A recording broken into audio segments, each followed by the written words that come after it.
शुभ बिहानीमा अब पालो भएको छ कुराकानीको।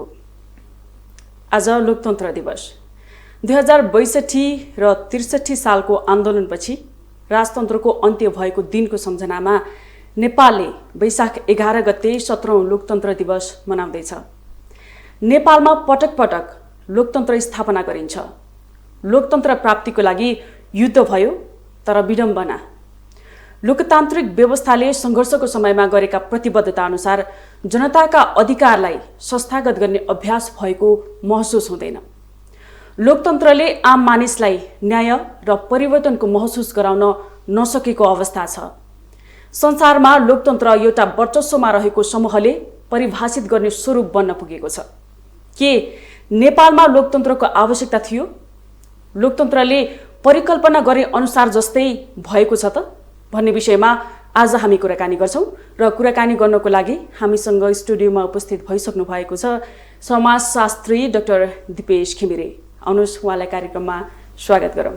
स्वागत छ यहाँलाई। हस्, धन्यवाद। सन्चै हुनुहुन्छ? हजुर, एकदम ठिक छ। अब आज लोकतन्त्र दिवस, मैले यहीबाट नै सुरु गरिहालेँ। लोकतन्त्र अब सबैले बुझेकै कुरा हो, तैपनि यहाँको एउटा समाजशास्त्रीय परिभाषामा भन्नुपर्दाखेरि लोकतन्त्र भनेर चाहिँ यहाँले कसरी परिभाषित गर्नुहुन्छ? लोकतन्त्र भनेको खासमा जति पनि त्यो समाजमा बसेका नागरिकहरू छन्, विभिन्न वर्ग, समुदाय, क्षेत्र, लिङ्ग, धर्म, जात जाति लगायतका विभिन्न व्यक्तिहरू मिलेर हाम्रो समाज बनेको छ नि, हैन? त्यो सबैले त्यो समाजमा, त्यो राज्यमा अपनत्व अनुभव गर्न सक्ने एउटा वातावरण र सबैले समान रूपमा चाहिँ प्रोग्रेस गर्न सक्ने एउटा वातावरण दिन सक्ने एउटा चाहिँ शासकीय पद्धति र प्रणाली हो भन्ने लाग्छ मलाई। लोकतन्त्र आफैमा सबै कुरा होइन, लोकतन्त्र आफैमा प्रक्रिया हो, प्रोसेस हो। त्यो प्रोसेस भित्र चाहिँ सबै नागरिकले अपनत्व अनुभव पनि गर्न सक्नु पर्यो। त्यो भनौँ न, उदाहरणको लागि एउटा सानो उदाहरण दिउँ। कुनैले आफ्नो जातको आधारमा, कसैले आफ्नो लिङ्गको आधारमा वा वर्गको आधारमा चाहिँ सुपेरियर वा इन्फेरियर फिल गर्नु भएन। म ठुलो हुँ वा म सानो हुँ, यही कारणले म ठुलो हुँ वा यही कारणले सानो हुँ नभनिकन एउटा समान रूपमा मान्छेलाई इक्वल एउटा समान वातावरण प्रदान गर्ने एउटा शासकीय एउटा पद्धति हो भन्ने लाग्छ मलाई। अहिले जति पनि लोकतन्त्रको कुराहरू आइरहेको छ, देशमा लोकतन्त्र आए होइन, विभिन्न सङ्घर्षहरू पनि भयो, युद्ध भयो, रगतको खोलो पनि बग्यो, अहिले लोकतन्त्र त आयो। के साँच्चै समाजमा पिँधमा रहेका आम मानिसहरूले, आम जनताले न्याय र परिवर्तनको महसुस गर्न पाएका छन् त? मलाई दुईटै कुरा लाग्छ, हैन? हामी कहिलेकाहीँ कसरी कुरा गर्छौँ भने नेपाली समाजमा कस्तो किसिमको कुराहरू म देख्छु भने कि छैन कि छमा हामी बहस गरिरहेछौँ। यो दुईटै कुरा भन्दा पनि बीचमा रियालिटी छ भन्ने लाग्छ मलाई, वास्तविकता। वास्तवमा लोकतन्त्रले नेपाली समाजको एउटा जुन तपाईले पिँधमा रहेका, बटममा रहेका नागरिकको कुरा गर्नुभयो, त्यो नागरिकहरूको एउटा तहको बुझाइको अपलिफ्ट गरेको छ। लोकतन्त्रको त्यो महत्त्वपूर्ण सुन्दर पक्ष हो कि शिक्षाको हिसाबले, स्वास्थ्यको हिसाबले, अरू हिसाबले पनि भनौँ न, एउटा जनजीविकाको हिसाबले पनि यो लोकतन्त्रले पक्कै पनि एउटा तहको योगदान गरेको छ। तर लोकतन्त्र यतिको लागि थियो वा नेपालीले, अघि तपाईले सुरुमा भन्नुभएको थियो, नेपाली नागरिकले पटक पटक लोकतन्त्रको लागि बलिदान दिनु परेको छ। पटक पटक लोकतन्त्रको लागि हरेक नागरिकहरू आन्दोलनमा आफ्नो ज्यानको बाजी मारेर, बाजी लगाएर आउनु भएको छ। के त्यतिको लागि मात्रै थियो भने त्यो चाहिँ होइन। यतिले मात्रै लोकतन्त्रको लागि नागरिकले जुन अपेक्षा राखेर मर्नको लागि तयार भएर सडकमा निस्किनुभयो वा आन्दोलन गर्नुभयो वा युद्ध गर्नुभयो र जो शहीद भएर जानुभयो वा जो अङ्गभङ्ग भएर बसिरहनु भएको छ वा जो यसरी हामी छलफल गरिरहेछौँ, हामी पनि कुनै न कुनै रूपमा आन्दोलनको मोर्चामा त्यो बेलामा आन्दोलन गरेका थियौँ। वाक स्वतन्त्रताको लागि होस् वा प्रेस स्वतन्त्रताको लागि होस्, आफ्नो मौलिक अधिकारको संरक्षणको लागि। भनेपछि त्यसको अपेक्षा र उद्देश्य चाहिँ यति मात्रै होइन, तर लोकतन्त्रले केही दिँदै दिएन भन्ने पक्षमा पनि म छैन। अहिले पछिल्लो समय जति पनि सङ्घर्ष गरेर लोकतन्त्र ल्याए हैन, अहिले पछिल्लो समय, अहिलेको वर्तमान समयको परिवेशमा भन्नुपर्दाखेरि पनि अहिलेको दल र नेताहरूसँग चाहिँ जनता किन रुष्ट छ? एउटा कुरा हेर्नुहोस् है, हामीले नेपालको इतिहासलाई नै हामीले मिहिन रूपमा हेर्छौँ भने 2007, 2046, 2063 सालका जुन आन्दोलनहरू हामी हेर्छौँ भनेदेखि नागरिकहरूले खासमा खोजेको के हो भने सुरुमा हामीले भने जस्तो समानता पनि हो। एउटा भुइँ मान्छेहरू जो चाहिँ बटम लेभलमा हुनुहुन्छ समाजको, समुदायको वा नेपाली समाजको होइन, क्षेत्र, वर्ग, लिङ्ग, धर्म, जात जातिको आधारमा विभिन्न हिसाबले चाहिँ मार्जिनलाइज बहिष्करणमा परिरहनु भएकाहरूले आफ्नो समानताको आवाज पनि उठाउनु भएको हो होइन। त्यो सँगसँगै मान्छेले अर्को एउटा महत्त्वपूर्ण कुरा के पनि गरेका थिए भनेदेखि जो आन्दोलनमा आउनुभएको थियो उहाँहरूको एउटा अपेक्षा भनेको चाहिँ आफ्नो स्वतन्त्रताको, आफ्नो प्रोग्रेस, आफ्नो जुन एउटा काम गरी खान सक्ने वातावरण निर्माण गर्नको लागि पनि उहाँहरू आउनुभएको थियो। तर अहिले मान्छेहरू किन वा नागरिकहरू किन असन्तुष्ट भइरहनु भएको छ वा किन उहाँहरूको अपेक्षा पूरा भएको छैन भन्यो भने यसमा केही महत्त्वपूर्ण कुराहरू देखिन्छ। एउटा नेपाली नागरिकले जति आन्दोलन गरेर आन्दोलनको आधारमा चाहिँ जुन प्रणाली बदल्नु भयो नि त होइन, पञ्चायतबाट प्रजातान्त्रिक अनि फेरि राजाको तानाशाही एउटा व्यवस्थाबाट फेरि लोकतान्त्रिक अवस्थामा गणतान्त्रिक अवस्थामा ल्याउनको लागि उहाँहरूले जुन बलिदान दिनुभयो। तर तपाईँले एउटा कुरा हेर्नुहोस् त, 2048 साल 2051 सालमा जो यो राजनीतिको मूलधारमा हुनुहुन्थ्यो वा जसले राजनीतिलाई ड्राइभ गरिरहनु भएको थियो 2080 सालसम्म आउँदा पनि उहाँहरू बदलिनु भएको छैन होइन। हामीले प्रणाली बदल्यौँ, अहिले पनि हेर्छौँ भने हाम्रो शासकीय पद्धतिहरू बदलिए, शासकीय प्रणाली बदलियो, राजनीतिक प्रणाली बदलियो, तर त्यही एउटा व्यक्ति जो हिजोको त्यो अवस्थामा पनि उहाँले नै सत्ता चलाइरहनु भएको छ। अझ तपाईँ कुनै अहिलेको सिटिङ एकजना मन्त्री जो पञ्चायत कालदेखि आजसम्म लगातार रूपमा 16 पटक मन्त्री भइसक्नु भएको छ भनेपछि उहाँसँग भएको क्षमता के हो, त्यस्तो अलौकिक के क्षमता देख्यौँ र उहाँ 16औं चोटि मन्त्री हुनु परिरहेछ। यसको मतलब मैले भन्न खोजेको के हो भने हामीले लोकतान्त्रिक शासन व्यवस्था स्थापना गर्नको लागि नागरिकहरू आन्दोलन गर्नुभयो, नागरिकहरू सडकमा आउनुभयो, हामी सबै आन्दोलन गर्यौं, तर त्यसले प्रणाली बदलियो, त्यसले पद्धति बदलियो, तर एक्टर अर्थात् त्यसमा जुन नेताहरू हुनुहुन्छ उहाँहरू बदलेनन् र त्यो उहाँहरूको अक्षमताको चाहिँ जुन त्यो एउटा परिणाम चाहिँ आज हाम्रो लोकतन्त्रले भोगिरहेछ भन्ने लाग्छ मलाई। यो स्थितिमा पुर्याउनु यहाँले भन्नुभयो जुन मन्त्री चाहिँ 16 पटकसम्म हैन मन्त्री हुँदाखेरि चाहिँ आखिर त्यही जनताले चुनेर पठाएको हो नि त, तर जनता कतिको उत्तरदायी छ त? एउटा कुरा के रहेछ भने लोकतन्त्र भनेको मैले अघि पनि भने एउटा प्रक्रिया हो, एउटा प्रोसेस हो। यो कुनै इन्स अर्थात् यो चाहिँ सबै कुरा होइन, यो बिस्तार यसले चाहिँ प्रक्रियागत रूपमा परिवर्तन गर्ने हो। मलाई के लाग्छ भने हामीले लोकतन्त्रका अभ्यासहरू, लोकतन्त्रका सुन्दर पक्षहरूको बारेमा नागरिकलाई बुझाउनै सकेका छैनौँ। तिम्रो एक भोटले दिन सक्ने परिवर्तन र ल्याउन सक्ने परिवर्तन के हो भनेर हामीले बुझाउनै सकेका छैनौँ। एउटा अर्को कुरा, हाम्रा नेता, हामीले चुनेका नेताहरू पनि यस्तो भए जसको लागि सत्ता नै अन्तिम सत्य देखिन्छ हैन। तपाईले अहिले हेर्नुहुन्छ भने तपाईले त्यहाँ विचारको कुरा छैन, त्यहाँ राजनीतिक आस्थाको कुरा छैन, दर्शनको कुरा छैन, मात्रै के छ त भन्दा सत्ता छ हैन। त्यो सत्ताको लागि जसलाई पनि भोट हाल्दिने र जसको पनि भोट लिएर मन्त्री वा प्रधानमन्त्री हुने एउटा जुन गलत किसिमको अभ्यास छ, यो लोकतन्त्रको कुरूप पक्ष हो भन्ने लाग्छ मलाई हैन। यो लोकतन्त्र यसरी सस्टेन हुँदैन, यसरी हुँदैन जस्तो लाग्छ एउटा। दोस्रो कुरा, लोकतन्त्र आफैमा समस्या होइन। लोकतन्त्र बिना त हामीले तपाईँ र म यसरी बोलिरहेछौँ वा छलफल गरिरहेछौँ, यसको एउटा मात्रै बेस के हो भन्यो भने यही लोकतन्त्र हो। जुन दिन हाम्रो समाजमा यो लोकतन्त्र भन्ने कुरा गुम्छ वा रहँदैन, त्यो बेलामा हामी बसेर यसरी छलफल गर्न सक्दैनौँ। जबकि अरू कुनै शासन पद्धतिको बारेमा त्यही शासन प्रणाली भएकै समाजमा पनि बसेर क्रिटिकल्ली छलफल गर्न पाउँदैनौँ नि, एक्सेप्ट लोकतन्त्र। लोकतान्त्रिक अवस्थामा लोकतन्त्रकै कुरूप पक्षको बारेमा, लोकतन्त्रका कमजोरीको बारेमा हामी जसरी बसेर चाहिँ मजाले आलोचनात्मक रूपमा छलफल गर्न सक्छौँ, त्यो बाहेकका अरू शासन प्रणालीमा हामी सक्दैनौँ। भनेपछि लोकतन्त्र आफैमा सुन्दर पक्ष हो, सुन्दर एउटा शासन प्रणाली हो। तर समस्या के हो भने हामीले त्यसलाई सञ्चालन गर्ने त्यो किसिमको तौर तरिका प्रणाली पद्धति चाहिँ समाजमा स्थापित गर्न सकेनौं, जसले एकातिर लोकतन्त्रले गाली पनि खाइरहेको देख्छु म र अर्को कुरा त्यसले दिन सक्ने डेलिभरी पनि दिएको छैन। अर्को एउटा महत्त्वपूर्ण कुरा के हो भने लोकतन्त्र वा डेमोक्रेसी भन्ने कुरासँग चाहिँ डेलिभरी भनेको तपाईले हामीले जुन यो भनौं न सेवा प्रवाहदेखि लिएर सबै कुरा छ नि त हैन, त्यो जोडिने कुरा हो। तर हामीले के गर्यौं, लोकतन्त्र आयो, लोकतन्त्र स्थापना पनि गर्यौं, तर त्यसपछिको कुरामा नागरिकले निरन्तर खबरदारी र चासो राखेनौं हैन। नागरिकले के भन्ठान्यौं, नेपाली नागरिकको मैले यसो मनोविज्ञान हेर्दा मलाई के लाग्छ भने लोकतन्त्र ल्याइदिएपछि वा लोकतन्त्र स्थापना भइसकेपछि अब नेताहरूले गर्ने कुरा हो है, अब राजनीतिक र ब्युरोक्रेटिक नेतृत्वले हाम्रो अपेक्षा बुझेर त्यसको परिपूर्ति गर्छन् भन्ने जुन बुझाइ थियो त्यो चाहिँ भएन, त्यो होइन रहेछ। लोकतन्त्रमा नागरिक खबरदारी भनेको निरन्तर रहिरहनु पर्ने रहेछ, त्यो हरेक दिन हरेक समुदाय समय। त्यही भएर त हामी आवधिक निर्वाचन गर्छौं नि हैन, समय समयमा हामी आवधिक निर्वाचन गरिरहेका छौं।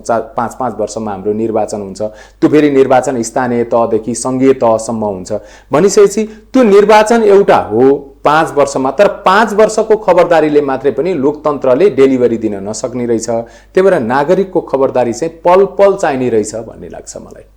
अब यो लोकतन्त्रलाई चाहिँ दिगो राख्न एउटा समाजको पिँधमा रहेका आम नागरिकले न्यायको महसुस गर्न, राज्य छ भनेर चाहिँ महसुस गर्नको लागि, सुरक्षाको महसुस अनुभूति गर्नको लागि चाहिँ कुन पक्ष जिम्मेवार बढी हुन्छ?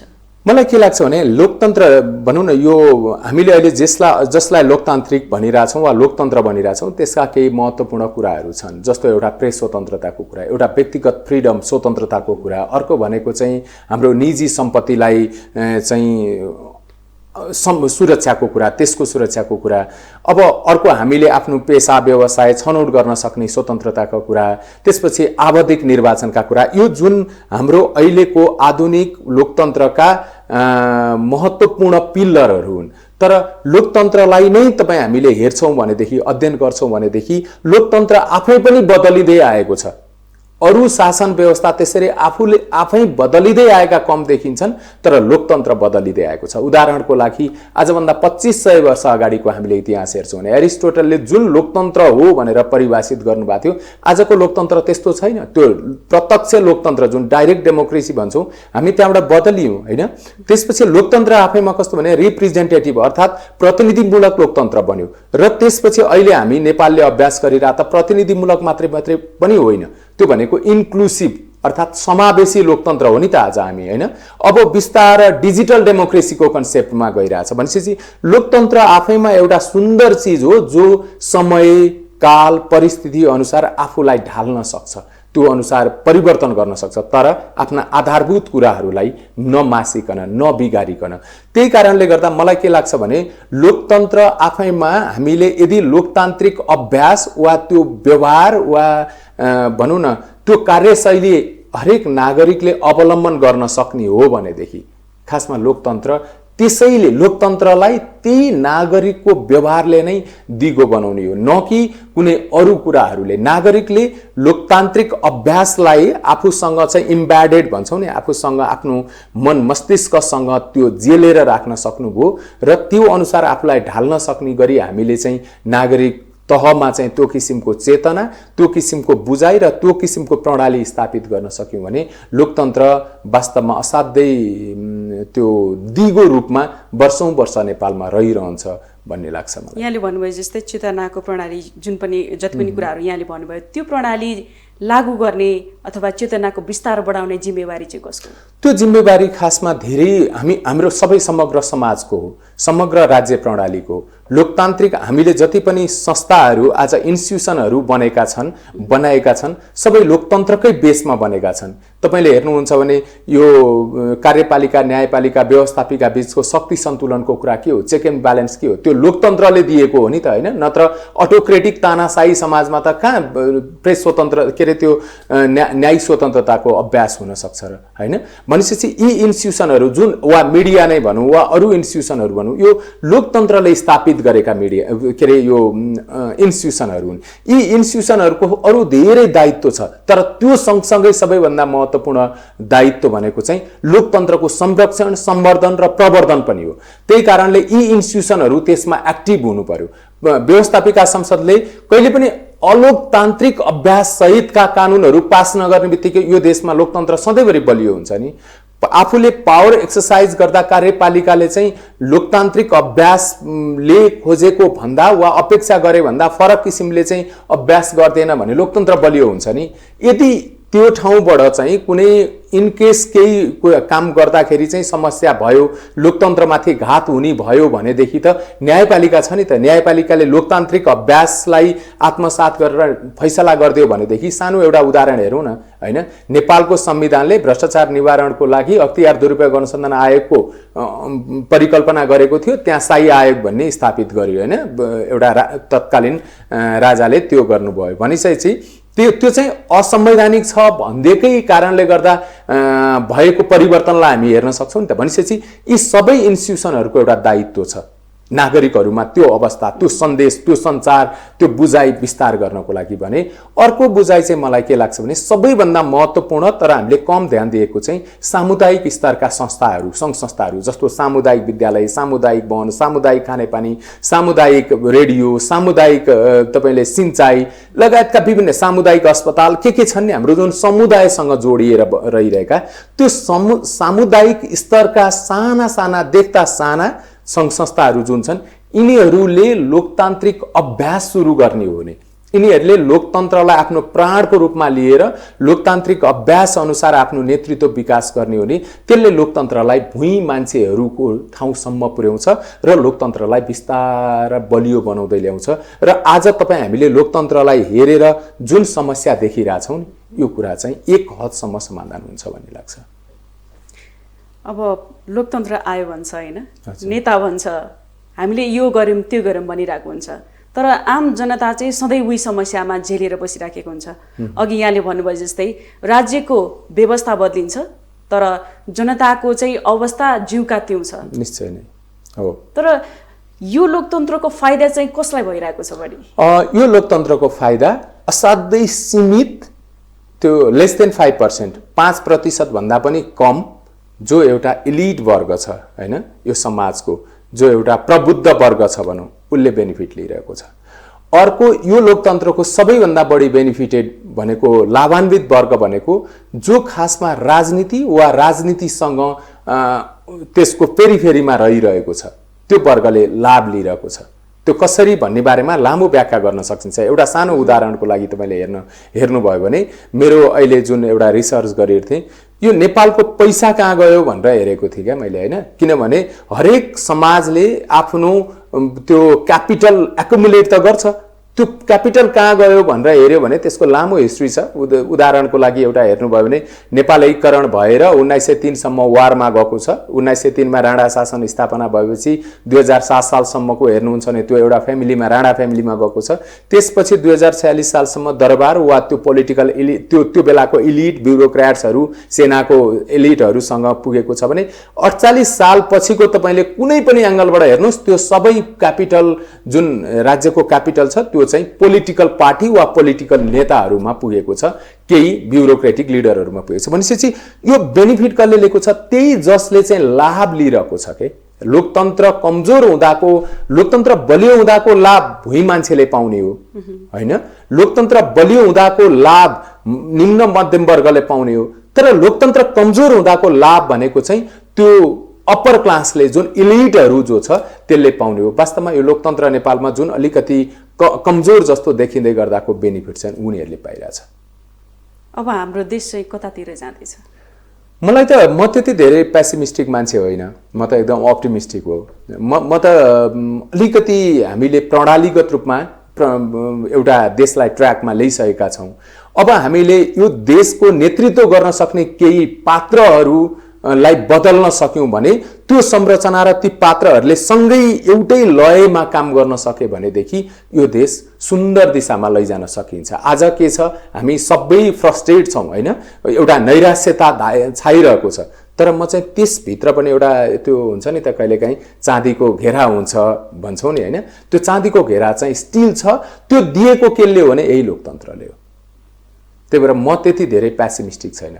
तर नेपालमा सबैभन्दा ठुलो समस्या के हो त अहिलेको दिनमा भन्दा, नेपालमा सबैभन्दा ठुलो समस्या भनेको जो एउटा अलिकति आफूलाई अध्ययनको हिसाबले अरू हिसाबले आफूलाई एउटा बुझाइ बनाएको वर्ग छ, त्यो वर्गले चाहिँ नेपालमा सम्भावना देखिरहेको छैन वा आशा देखिरहेको छैन। त्यही कारणले ऊ प्रवासी रहेको छ, कहिल्यै नफर्किने गरी प्रवासी रहेको छ वा विदेशी रहेको छ। त्यसले अलिकति हामीलाई समस्या हो। जब ती मान्छे विदेशै गएको मान्छेलाई पनि जब हामीले ल्याउन सक्छौं नि यो देशमा, जब त्यो एउटा वातावरण बनाउन सक्छौं नि यहाँ सम्भावना छ भनेर, पक्कै पनि यो देश 5 देखि 10 वर्षमा हामीले नसोचेको फड्को मार्न सक्छौं। तर त्यो वातावरण बन्नको लागि पनि अरु कुनै किसिमले यो लोकतन्त्र अन्त्य हुने बित्तिकै त्यो सदाको लागि अन्त्य हुन्छ।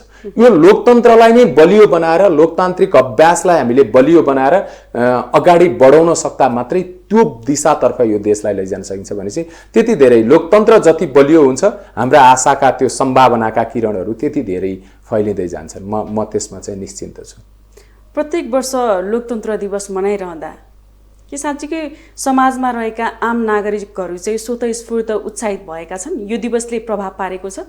एउटा कुरा के हो भने मलाई लाग्छ केही भएका छन्। म भएको छु हैन, वा म जस्तो केही भयो होला, तर सबै भएको छैनौँ। किनकि लोकतन्त्र भनेको अब्राहम लिंकनले दिएको परिभाषा भन्दा फरक भयो हैन। जनताको लागि, जनताद्वारा, जनता मार्फत गरिने शासन व्यवस्था भने जस्तो अहिले त 1% वा अघि कसले बेनिफिट लियो भनेर तपाईले सोध्नु भएको प्रश्न जुन थियो, त्यस्तै त्यो जुन बेनिफिटेड वर्गले बेनिफिटेड वर्गको लागि बेनिफिटेड वर्ग मार्फत गरिने शासन व्यवस्था जस्तो जो एउटा परिवर्तन भएको छ नि यसको भाष्य न्यारेटिभ, त्यसलाई हामीले ट्र्याकमा ल्याउन नसक्दा भुइँ मान्छेहरूमा लोकतन्त्र प्रति नै वितृष्णा आइरहेको देखिन्छ। अहिले सामाजिक सञ्जालमा हेर्नुभयो भने अमुक आऊ देश बनाऊ भनेर त्यहाँ लेखिरहेको देख्छु म। त्यो किनकि हामीले लोकतन्त्रको प्रभाव, लोकतन्त्रको फाइदा के हुन्छ भनेर हामीले हेरेका छैनौँ। अमर्त्य सेनले एउटा लेख्नुहुन्छ, जुन देश खासमा लोकतान्त्रिक हो त्यहाँ भोकमरी हुँदैन भन्नुहुन्छ हैन, उहाँले केही अध्ययन गरेर। किन भोकमरी काहीँ छ वा कोही मान्छे भोकै छ भनेदेखि प्रेस स्वतन्त्रता भनेको डेमोक्रेसीको एउटा फन्डामेन्टल एउटा एस्पेक्ट हो। त्यो स्वतन्त्र प्रेसले चाहिँ त्यो सूचना चाहिँ ल्याइदिन्छ हैन, सार्वजनिक गरिदिन्छ, अनि राज्यले त्यहाँ ध्यानाकर्षण हुन्छ राज्यको र तत्काल त्यसलाई चाहिँ व्यवस्थापन गर्न सकिन्छ। भनेपछि कुनै पनि देश लोकतान्त्रिक छ भने त्यहाँ भोकमरी हुँदैन भन्ने तहको बुझाइहरू हामी देख्छौँ। तर हाम्रोमा त्यो भइरहेको छैन। त्यो नहुँदाखेरि चाहिँ त्यो नैराश्यता छ। त्यो नहुँदाखेरि चाहिँ त्यो तहमा हामीले डेलिभरी दिन नसक्दाखेरि चाहिँ त्यो नैराश्यता त अघि भने जस्तो त्यो बटम लेभलमा पुगेको छ। तर जुन बेला हामीले लोकतन्त्रले जे गर्न सक्ने हो र लोकतान्त्रिक शासन पद्धतिले जसरी चाहिँ डेलिभरी दिने हो त्यही तहमा हामीले काम गर्न थालेको दिनबाटै सम्भवतः नागरिकको यो नैराश्यताको बादल हटेर जान्छ। अहिले पछिल्लो समय यहाँले भन्नुभयो जस्तै सामाजिक सञ्जालमा पनि धेरै कुराहरू देख्न सकिन्छ, धेरै आम जनमानसको अभिव्यक्तिहरू पनि देख्न पाइन्छ हैन। निश्चय नै राज्यको व्यवस्थाप्रति चाहिँ अथवा राज्यको राज्य प्रणालीप्रति आम मानिसको धारणा अथवा उहाँहरूले देख्ने चाहिँ एउटा नैराश्यता बढ्दै गएको छ। अझ आम जनमानसले चाहिँ के पनि भनिन्छ भने न्याय हराएको देश चाहिँ नेपाल हो भनेर पनि भनिन्छ नि। निश्चय नै साँच्चै त्यो देखिन्छ। त्यो जुन नागरिक तहबाट आएका अभिव्यक्ति हुन् त्यो नागरिकको अभिव्यक्ति त्यसै निर्माण हुँदैन नि हैन। आज हाम्रो समाज कुन अवस्थामा छ भन्ने कुराले तपाईँ हामीले जे सोचिरहेछौँ, तपाईँ र मेरो दिमागमा जे कुरा आइरहेछ, तपाईँले जुन प्रश्न तपाईँको दिमागमा निर्मित भएको छ त्यो यो समाजको उत्पादन हो नि त हैन र। वा मैले जुन उत्तर दिइरहेछु त्यो यो समाजको उत्पादन हो। भनेपछि नागरिकको तहबाट आएका असन्तुष्टि गुनासोहरू यो समाजमा आज विद्यमान अवस्थाको त्यो उपज मात्रै हो। त्यही भएर त्यसलाई इग्नोर गर्नुहुन्छ भन्ने लाग्दैन। त्यसमा सत्यता धेरै हदसम्म छ हैन। तर मलाई एउटा के लाग्छ भनेदेखि राज्य संयन्त्र चाहिँ हाम्रो यस्तो किसिमले निर्माण गरेका छौँ जसले बरु कुनै मल्ल राजाको पालामा चाहिँ नागरिकले खाए कि खाएनन् सम्मको हेरेर आफू खान्थे भन्ने हाम्रो इतिहासमा त्यो पढ्दै आएका छौँ। तर आजको राजनीतिक नेतृत्व जुन अहिलेको एक्जिस्टिङ राजनीतिक नेतृत्व छ, यो राजनीतिक नेतृत्वले चाहिँ यो नागरिक तहको यो पीडा, यो गुनासा, यो अप्ठ्यारोलाई उसले बुझेकै छैन, बुझ्न चाहेकै छैन, वा उसको अघि पछि चाहिँ अघि हामीले भने जस्तो त्यो लाभान्वित वर्गले उसलाई गलत सूचनाहरू चाहिँ पुर्याइरहेको छ। त्यो कारणले गर्दा नागरिकहरू चाहिँ त्यो नसुनिरहेको, नदेखिरहेको र नागरिकको पीडालाई बेवास्ता गरिरहेको हो। तर हामीले के देखिरहेछौँ भने यो लोकतन्त्रले गरिरहेको हो भन्ने जसरी देखिरहेछौँ। यसमा लोकतन्त्रले चाहिँ त्यो नागरिकको गुनासोहरूलाई नजरअन्दाज गरेको होइन कि त्यहाँका केही पात्रहरूले नजरअन्दाज गरेको हुन्। आज पनि तपाईले हेर्नुस् त, कतिपय जिल्लाको सिडिओहरूको अवस्था हेर्नुहुन्छ भने त्यो परम्परागत शैलीमा हुनुहुन्छ। कयौं जिल्लाको सिडिओको अवस्था हेर्नुहुन्छ भने कयौं नयाँ युवा पुस्ताहरू त्यहाँ पुग्नु भएको छ। उहाँले गाउँ गाउँमा गएर नागरिकता दिन लाग्नु भएको छ। अपाङ्गता भएका व्यक्तिहरूदेखि लिएर अरूलाई घर घरमा पुगेर नागरिकता दिन लाग्नु भएको छ। कानुन एउटै हो नि, होइन? एउटाले एक किसिमले डेलिभरी दिइरहेछ, अर्कोले हामीले खोजेको को कस्तो दिने कानुन ठिक रहेछ नि, घर घरमा गएर हामीले नागरिकता दिन सक्ने। तर हामीले एक तहकोले त्यो कामै सुरुवात गरेको छैन, अर्कोले त्यसरी दिइरहनु भएको छ भनेपछि हामीले त्यस्तो खालको संवेदनशील एउटा नेतृत्व नहुँदाको पीडा चाहिँ हामीले भोगिरहेछौँ जस्तो लाग्छ। नागरिकको असन्तुष्टि चाहिँ त्यसको उपज हो जस्तो लाग्छ। हिजोको दिनमा राज्यबाट पाउने अधिकारहरू केन्द्रीकृत थियो, हैन? आज विकेन्द्रीकृत प्रणालीबाट पनि अगाडि आइरहेको छ।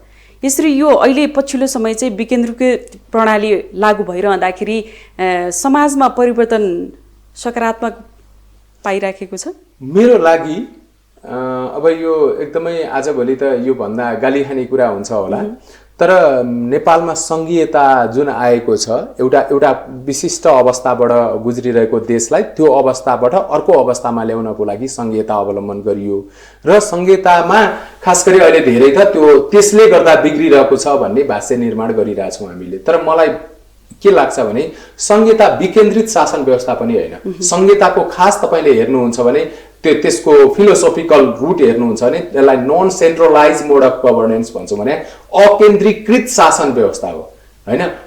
अब केन्द्रीकृत शासन व्यवस्थाको अपोजिट, होइन, अकेन्द्रीकृत शासन व्यवस्था हुँदा त झन् राम्रो किसिमको प्रणाली सुरुवात भएको छ नि। तर हामी कहाँ समस्या अहिले पनि के छ भनेदेखि कुन इन्स्टिट्युसनले गर्नुपर्ने कुरा के हो भन्ने बारेमा हाम्रो अस्पष्टता अझै छ। अर्को हाम्रो त्यो केन्द्रीकृत मनोविज्ञान वा मनस्थिति चाहिँ आज पनि बदलिएको छैन। तपाईँ हेर्नुहोस्, देशमा हामीले संघीयता लागू गरेको अहिले 6 वर्षभन्दा बढी भइसक्यो औपचारिक रूपमा लागू भएको। तर त्यही बेलामा सार्वजनिक खर्च पुनरावलोकन समितिले 62 वटा जति इन्स्टिट्युसनहरू खारेज गर्नुपर्छ भनिएको छ। हामी एउटा पनि गर्न तयार छैनौँ, होइन? राज्यको केन्द्रमा बसेका सबै विभाग, अर्को परिषद वा लगायतका संस्थाहरू चाहिँ हामी खारेज गर्न तयार छैनौँ। अनि संघीयता चाहिँ महँगो भयो भन्ने कुरा नै आफैमा विरोधाभासपूर्ण कुरा हो। दोस्रो कुरा चाहिँ मलाई के लाग्छ भने अघि मैले भने जस्तो यो 30-40 वर्षदेखि जसले नेतृत्व गरिरहेछ नि राजनीति, जसको हातमा नेतृत्व छ, उसले कुनै बेलामा के भन्यो, राज संस्था भएको कारणले गर्दा हामीले डेलिभरी दिन सकेनौँ, नागरिकले हटाइदिए। उसले फेरि एउटा के भन्यो, केन्द्रीकृत शासन व्यवस्था भएको कारणले हामीले डेलिभरी दिन सकेनौँ, उसले त्यो पनि नागरिकले हटाइदिए। अब अहिले फेरि उनीहरूले डेलिभरी दिन नसकेपछि उनीहरू के भाष्य स्थापित गर्न सक्दैछ खोजिरहेछन् भने यो संघीयता भएको कारणले गर्दा देश निर्माण हुन सकेन, यो पनि हटाइदिउँ भनिरहेछन्। यो उनीहरूको अक्षमता हो, यो चाहिँ संघीयताको अक्षमता होइन भन्ने लाग्छ। यो नेतृत्वको अक्षमता हो। कहाँनिर भनेको छ कि तिमीले 17 वटा मन्त्रालय बनाऊ भनेर, प्रदेशमा 17 मन्त्री बनाऊ भनेर कहाँ भनेको छ, होइन? संघीयतामा प्रदेशका कामहरू विशिष्ट छन्, होइन? त्यो कामहरू कसले गरेको छ भनेको अहिलेको हाम्रो पोलिटिकल लिडरसिपमा चाहिँ यो संघीय शासन व्यवस्था अनुसार काम गर्न सक्ने क्षमता देखिएन। त्यही भएर मलाई चाहिँ आज पनि लाग्छ त्यो क्षमता भएको, त्यो बुझाइ भएको नेतृत्व चाहिँ स्थापित गर्नु जरुरी छ, न कि यो प्रणालीलाई बदल्ने। अब लोकले साँच्चीकै लोकतन्त्र भएको महसुस अनुभूति चाहिँ कहिले गर्न पाउला? यो त बडा जटिल प्रश्न हो, त्यो कसरी भन्न सकिएला र कहिले सक्ला भनेर। तर मलाई एउटा के लाग्छ भने एउटा त्यस्तो किसिमको हामीले सानो अवस्था सुधार गर्यौं भनेदेखि त्यो सकिएला, त्यो होला भन्ने लाग्छ। एउटा कुरा चाहिँ मलाई के लाग्छ भनेदेखि यो राजनीति एउटा यस्तो सुरुङ बनाएको छौं जहाँ इन्ट्री छ, एक्जिट छैन, प्रवेश मार्ग छ, निस्किने बाटो छैन। त्यस्तो नगरौं। यो राजनीतिलाई प्रवेश गरेपछि निस्किने एउटा गन्तव्य पनि देखाइदियौं भनेदेखि लोकले लोकतन्त्रको अभ्यास वा अनुभूति गर्न सक्छ। त्यो संवेदनशील हुन्छन् नेताहरू। त्यो भन्न खोजेको के हो भने मैले धेरै अगाडिदेखि यो कुरा भनिरहेको छु, विभिन्न व्यक्तिहरूले पनि भनिरहनु भएको छ, राष्ट्रपति, प्रधानमन्त्री, मन्त्री र सांसदको अवधि तोक्नु पर्यो। कतिचोटि हुन पाउने भन्ने कुरा, राष्ट्रपति 1, प्रधानमन्त्री 2, मन्त्री 3, सांसद 4 के हुन सक्छ, विकल्पमा छलफल गरौं। तर एउटा तहको हामीले उहाँहरूको पोलिटिकल एक्जिट हुने एउटा व्यवस्था चाहिँ गर्नै पर्छ। त्यो गरेपछि अनि उहाँहरूले के सोच्नुहुन्छ, म आजीवन प्रधानमन्त्री हुने होइन, मेरो 1 वा 2 पल्ट मात्रै मेरो कार्यकाल हुन्छ, त्यही भएर मैले आफूले सकेको यो बीचमा गरिहाल्ने, त्यसपछि मैले ह्यान्डओभर गर्न सुरु गर्नु के अरे ह्यान्डओभर हुन्छ यो। अनि नयाँ लिडरले पनि त्यसै गरी सोच्दै आउँछ। मलाई के लाग्छ भने यो एउटा शान्त तलाउ जस्तो भयो लिडरशिप। यहाँ चाहिँ यो हल्लिएको छैन, यसलाई चाहिँ कलकल बग्ने खोला जस्तो बनाऊ, अनि त्यसपछि स्वच्छ पानी हुन्छ। त्यो तलाउ एकदम फोहोर हुन्छ हैन, पोखरी फोहोर हुन्छ, तर कलकल बग्ने खालको सानो कुलो बनाइदियो भने त्यो सफा भइरहन्छ। त्यो कुलो बनाउनु पर्यो, त्यसलाई एउटा प्रणालीमा लगेर चाहिँ यो नेतृत्व परिवर्तन हुने अवस्था वा अभ्यास सुरुवात गरौं। लोकतन्त्र त्यो सँगसँगै लोकतन्त्र पनि त्यसै गरी सुन्दर हुँदै वा स्वच्छ हुँदै जान्छ। त्यसले चाहिँ लोकले लोकतन्त्रको अनुभूति गर्ने वातावरण चाहिँ हामीले जति छिटो यो व्यवस्था गर्न सक्छौं वा यसरी आफूलाई परिवर्तन गर्न सक्छौं त्यति छिटो हुन्छ भन्ने लाग्छ। हस्, हामी कार्यक्रमको अन्त्यतिर आइसकेका छौं। यहाँको अमूल्य समय, अमूल्य विचारको लागि धेरै धेरै धन्यवाद। हस्, यहाँलाई पनि धेरै धन्यवाद। हजुर, उहाँ हुनुहुन्थ्यो समाजशास्त्री डाक्टर दिपेश घिमिरेले। आज हामी लोकतन्त्र दिवसको उपलक्ष्यमा लोकतन्त्रसँग सम्बन्धित रहेर कुराकानी गर्यौं। हामी तपाईलाई न्यूजसँग जोडिरहनेछौं। नमस्कार।